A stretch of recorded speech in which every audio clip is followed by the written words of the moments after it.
Happy Monday, everyone. Welcome to the eSports Report. Chris Puckett joined at the desk by Solid Jake. And Jake, we're wearing very special t-shirts. We're going to be talking about some crew battles later on in the show. What else do we have in store for us today on the ESR? You know, we're unveiling the StarCraft2 groups, which is pretty huge. Pretty big news here. Lots of qualifiers went down leading up to this moment. And the COD League just finished up this Saturday.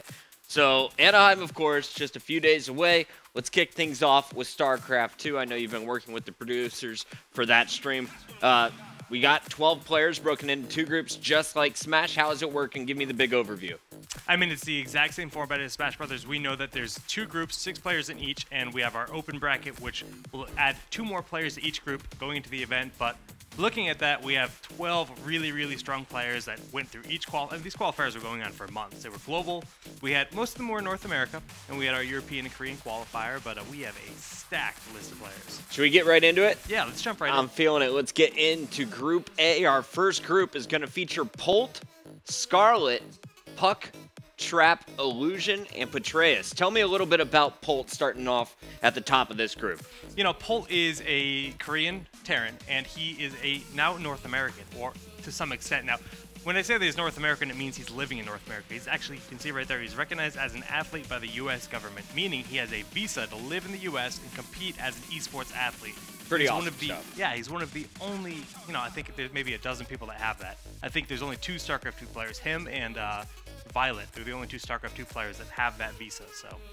And I'm looking at his overall stats here, and what's jumping out to me is, of course, Polt, he's kind of the reigning champ. He won our most recent StarCraft2 event, the 2013 Spring Championship, but this guy also won WCS Season 2 and Season 3 for NA, and he seems to really shine against other Terrans when he plays in MLG tournaments. Yeah, he just pulls them apart. I don't know if that's because he's playing against, you know, with that Korean playstyle against, like, North American playstyle, and that really dominates them. I'm not really too sure why that's so. Like, 79%, that's impressive. But even the 67% for his all-time versus PETRAEUS, that's also very impressive. I mean, PETRAEUS right now is considered to be one of the stronger races. I think a lot of people consider Terran to be kind of the weakest race right now. So the Terran's arguably the weakest race. Well, he's going to have his work cut out for him because there's lots of great Zergs. And although he had a fantastic record against Zergs at WCS in 2013 and 14, I think he is going to have his work cut out for him in this match in particular. Scarlet, one of the fiercest Zergs in North America. Tell me a little bit about her. I mean, she is terrifying. She is so good. She is WCS North America champion for the first season of WCS. And she's, I mean, definitely considered like the top player in North America, period. Like, she's from Canada, so she's not American, but she's American in my heart because she is just so good. Whenever I see her play against anyone, she's very strong in all the matchups. I mean, you can see that she kind of struggles with Zerg.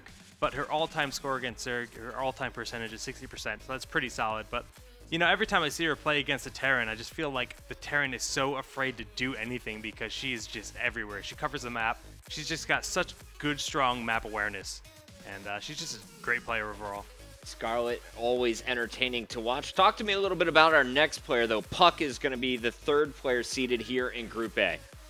Now, Root Puck, I've been watching him play a bunch, both in the qualifiers for MLG over on, we had him streamed on Game On. But I've seen him play a little bit in the Team League as well. We have the Shoutcraft Clan Wars, and he's been playing a bit over there. And, yeah, IVD Puck has just been, he's just really solid. He's got a good play style. I think he's a PETRAEUS player.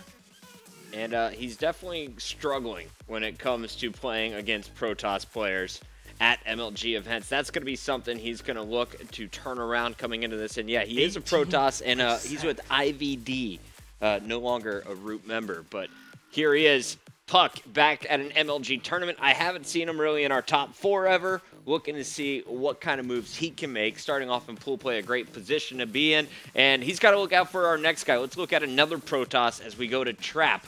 Trap, of course, won the Korean qualifier, a Codes PETRAEUS. Definitely going to be someone to look out for here representing Incredible Miracle. I mean, if you win the Korean qualifier, that's a 32-man bracket with all top level Korean players. That alone says a lot about the guy. I mean, he came through that bracket as number 1. He defeated all of his opponents. He's in Codes. That's not an easy feat right there. So, I mean, I actually haven't seen a lot of his play, I'll be honest, but I can't wait to see more of him because winning the Korean qualifier again is just so difficult to do. Definitely going to have my eyes on Trap. I was talking to Josiah, one of our interns. Super excited to see Trap at this tournament. Also, Illusion and PETRAEUS are going to be in this one. Let's go to Illusion next. So Illusion is a MLG veteran. He's been around for a very long time. I mean, back when I was a StarCraft2 admin on the circuit, this guy was always in our brackets, always just tearing up the open bracket. And he's, again, he's a very, very strong North American Terran. He's got a really solid playstyle. He likes his drops like any other Terran does. And but we can see in MLG he kind of struggles with both Terran and Zerg. He's good against Protoss, yeah, but Protoss, he's got their number down. Historically, the TVT matchup can be a coin flip. I mean, it's kind of like chess. It's kind of like both players just have to make the right moves. It's so strategic with the siege tanks and the drops, the medevacs, and Illusion, one of the few guys to have less than a 50% win percentage across all 3 races. That's very true. That's very true. So he's got the work cut out for him if you look at that alone. I mean, it's an uphill climb for him, but he definitely has what it takes because he's easily one of the strongest North American players we have. Next, we got PETRAEUS, a guy coming all the way from New Zealand, just 17 years old.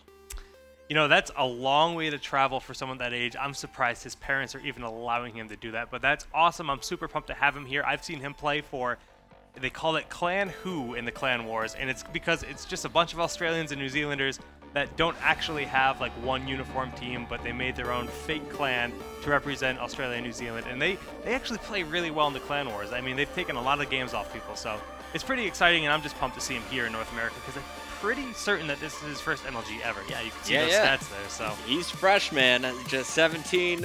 What can he get done here in Pool A? Jake, I know you and I like to do some predictions. Let's pick 3 that, without a doubt in your mind, will be making it into the winner's bracket following this group play. Well, Scarlet is definitely my top pick. I mean, I actually choose Scarlet over Pult myself because I'm not only a big Scarlet fanboy. I mean, I love Scarlet, but Scarlet's number 1. I'd say Pult's number 2, and I'm gonna give Illusion number 3. Illusion, not Trap. I'm gonna give it to Illusion. Some people would think you're stupid. Possibly. But let's keep going. Group B is next. We have TLO, kind of the headliner in this one, with some big faces. Violet, you've seen him winning MLG tournaments in the past. Same thing with Huck, the 2-time MLG champion. Major, Mini Razor, and Hendralus are the other players here in our second group. Let's start things off with TLO, though. So Dario Wunsch, he has been around for a very long time. He switched races. He was originally a random player, and then he switched to Terran for a little while. Now he's back to Zerg, and he's doing really, really well now that he switched to Zerg. Now, I don't know what these percentages, I don't know if they actually specifically represent his Zerg versus matchup. I think they're kind of like his all-time matchup, but I will say that his Zerg is definitely stronger than his Terran was back in the day. So I'm pumped to see what he can do. I'm pretty sure this is his first MLG actually under the Zerg banner. Maybe his second one. Back in 2013 Spring Champs, he might have been Zerg banned. I honestly am terrible at following our StarCraft activity. We've had so many years of it, but either way, TLO, EU champion. We'll see what he can do. Excited to have him in the group, but he has some really tough competition. Talk to me about Major, one of the best players to come out of Mexico.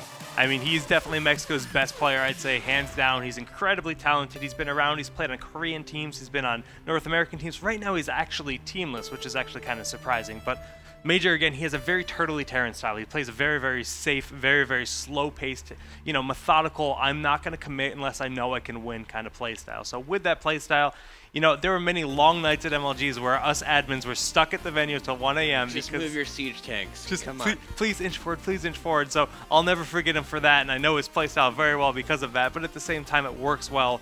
And, we can see it. His all-time win percentage is over 60% against Terran, 57 versus Protoss, and 58 versus Zerg. So it's pretty solid. He's definitely in that upper half, unlike Illusion. Up next, we have Huck. Of course, he won the MLG Raleigh tournament way back in 2010, one of our very first for StarCraft2. Then he came into Orlando and took it the following year in 2011. But no championships at MLG since 2011. How is Huck playing these days? Still representing Protoss strong? Yeah, I mean, Huck is still very good. He's still very cheesy. He has a very cheesy play style where he likes to just try to get you with a 2-gate. He tries to just, he doesn't necessarily cannon rush, but he's going to try to get free wins as much as he can because he doesn't like the long, drawn-out play. He can definitely win in the late game, but it's not really his strength. He's better in the early mid-game. So Huck definitely kind of, leans on his ability to cheese people a lot. But at the same time, I mean, like you said, He's a multiple MLG champion, and was it him that said, "Don't worry, that's Halo" with the Mothership Rush at the first StarCraft event or second? He's got multiple top 5 moments. I remember the Mothership, "Don't worry, that's Halo," when the crowd was very small, but they erupted. And then another one when he made Idra kind of quit out after hallucinating all the Void Rays. That's right. Both of those moments were easily some of my favorite MLG moments of all time. So Huck has definitely got a special place here in the history of MLG. My producer is telling me to ask you about Huck's 8-gate. His 8-gate. He does like the 8-gate. Because, again, that's another cheese for sure. I mean, it's a very specific timing where you have just enough money to support 8 gateways to build stalkers, and I think you get a few zealots in there as well. But yeah, that's definitely Huck's like go-to, like signature build that you see whenever he's backed into a corner. So we have the 2-time champion in Huck. We also have the 2012 Spring Arena 2 MLG champion in Violet, who is going to be representing Zerg once again in Anaheim. So Violet's like one of the only other two, or the second player that has that U.S. visa here to compete in the United States. He's a college student in the U.S. I'm not sure if he's actually still in the United States right now. He totally could be, but I could just be, out of date with him. But, Violet, again, another teamless player, which is very surprising. He was on Azubu, but Azubu kind of fell apart. And, but right now, again, his Zerg is one to watch out for. He won multiple arenas. He came here. I remember the first time, I don't know if it was multiple or just one, but he definitely won an arena, and it was one of the biggest, most emotional moments I've seen him. I just remember his victory. It meant so much to him because I'm pretty sure that was his first ever big tournament win. So, he's been around the MLG scene for. Yeah. Oh, Violet's. He's an amazing person. He's a really, really great guy. Loved hanging out with him when it came to the spring arena time. But I don't know much about these next two. Talk to me a little bit about Mini Razor from the EU and Hendralisk, who's coming from Canada. So Mini Razor, again, he's been in the EU, but he's actually been staying at the Root House for quite a while. And now even though he's not on Root, a lot of these guys actually just go to the Root House and train, because that's the strongest part of the North American scene right now. Everybody just kind of boot camps there. And he's actually been boot camping for the qualifiers. He did some commentary with some of our qualifiers with guys like Katz on the mic. And he was really, really insightful and really good, but his play is just very solid. I'm really glad he made it through the qualifiers. And I'm pumped to see what it can do, because I'm pretty certain this is his first MLG appearance. Yeah, I was told by our commissioner that Mini Razor basically in all the qualifiers never really was that top spot, but always in the running, just falling short. So what can Mini Razor get done? Another player he'll be facing off against here in Group B is Hendralisk from Canada.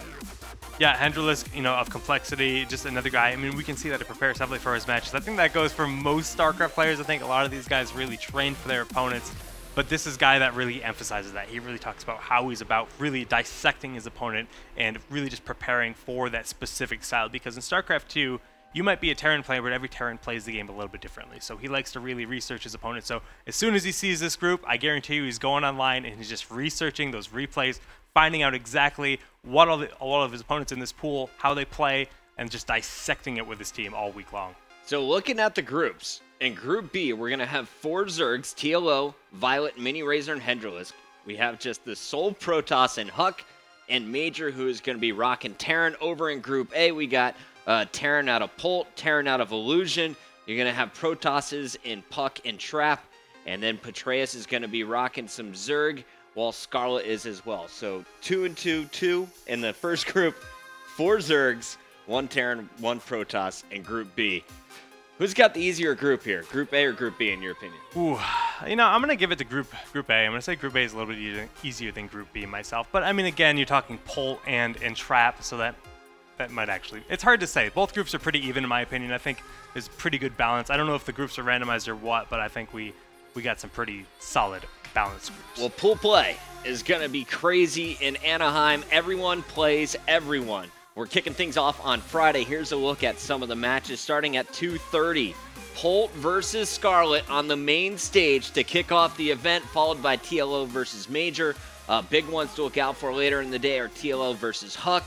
Also, can't wait to see that Huck versus Violet match down at 9:15 p.m. And this is just one of 2 streams. We're also going to have a feature stream where you can watch that on MLG.TV/SC2 Bravo. But right there is your alpha stream schedule for Friday in Anaheim. Once again, this is this Friday, 2:30 p.m. Pacific time. We'll be getting things started. Super, super stacked groups. I mean, I'm just pumped to see. All of these games are crazy. I'm just reading on the list over and over, and I just cannot wait for every single game that's going to be played this weekend. And just so that everybody's completely aware that the groups within the pool play, everybody advances. The pools are specifically used to help seed them into the final championship bracket, but you don't actually fall out from the pool process. It just determines where you will actually start in the championship bracket. So I love it, man. I asked for your Group A. You said you're definitely going to see Polt out. Scarlet's going to win the group, in your opinion. Who is our third? You said Illusion, maybe? Yeah, I did. I said Illusion over Trap, and that's kind of a cocky thing to say. A little bit. I'm a big Illusion fan, I'll be honest. Group B? My picks could be kind of biased. I mean, Dario's going to win this. Dario's going to win the whole tournament. Yeah, straight up. He's overdue for an MLG win. He's going to win this, like, hands down. No worries there. I'm actually not feeling Huck lately. Not feeling Huck. He's not feeling it. So let's go with Violet for second. Yep. And Major is just when he's playing on point, he's such a dangerous player. So I'm going to give Major the third spot. All right, that's Jake's predictions for StarCraft 2. We'll have to find out this weekend whether or not they're coming true. Once again, guys, MLG.TV/SC2 Alpha and Bravo are your streams this weekend. It kicks off at 2:30 Pacific right here on MLG.TV. We're going to commercial break. When we return, it's time to talk Smash. We got some crew battle information. Jake's going to tell us who's playing, when it's going down, all of that and more, as well as your COD details from the COD League. MLG COD League Season 2 is over. Who got in? Who got knocked out? We'll give you the full bracket after this.